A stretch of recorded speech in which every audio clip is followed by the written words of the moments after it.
நம்ம பார்க்க போறது ஒரு ஸ்டஃப்டு குடமிளகா. குடமிளகாவை இது மாதிரி கட் பண்ணிக்கலாம்.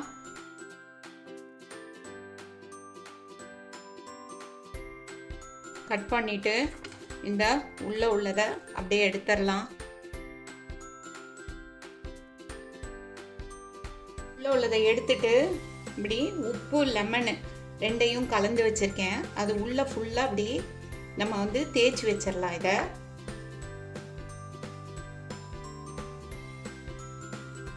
மிக்ஸி ஜாரில் வந்து ஒரு 3 ரெட் சில்லி போட்டுக்கலாம்.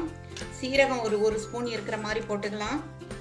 மஞ்சத்தூள் போட்டுக்கலாம், கொஞ்சமாக மஞ்சத்தூள்.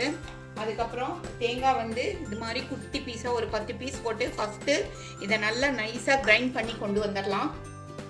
இப்போ வந்து நம்ம வந்து துவரம்பருப்பு ஊற வச்சுருக்கோம் இல்லையா, அதை நல்லா வந்து ட்ரைன் பண்ணிவிட்டு அதை போட்டுடலாம். போட்டுட்டு லைட்டாக உப்பு போட்டு அரைச்சி இதை வந்து கொஞ்சம் கோர்ஸாக அரைச்சி கொண்டு வந்துடலாம். இதில் அந்த பேஸ்ட்டை அரைச்சாச்சு. நம்ம இப்போ இதில் வந்து சாப் பண்ண இஞ்சி போட்டுக்கலாம்.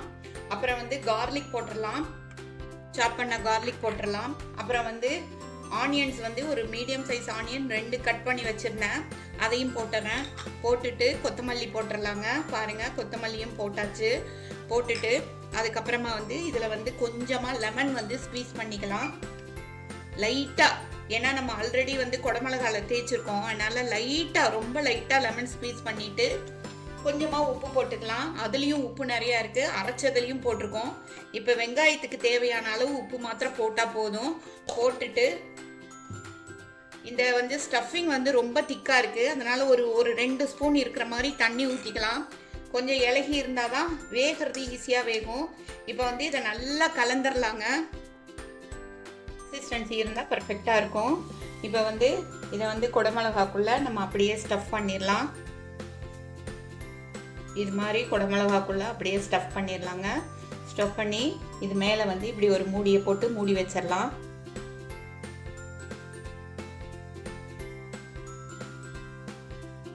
அடுப்பில் வாணலி வச்சாச்சுங்க. எண்ணெய் ஊற்றி கடுகு போட்டுடலாங்க. கடுகு நல்லா பொரிஞ்சு வந்துடட்டும்.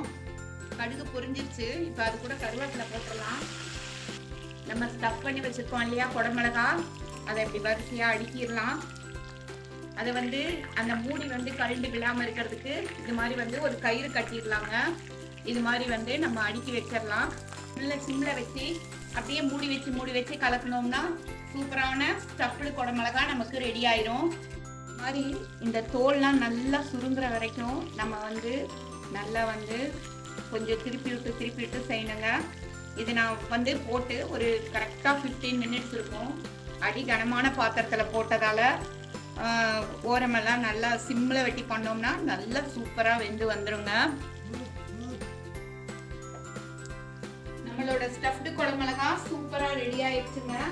பாருங்க, இது மாதிரி ஃபோர்க்கில் வந்து இப்படி குத்தி பார்த்தோம்னா பார்த்தீங்களா எவ்வளோ ஈஸியாக போயிட்டு வருது. இதில் வந்து நம்ம ஒன்றுமே இந்த துவரம்பருப்பு எதுவும் ஒட்டலை நமக்கு.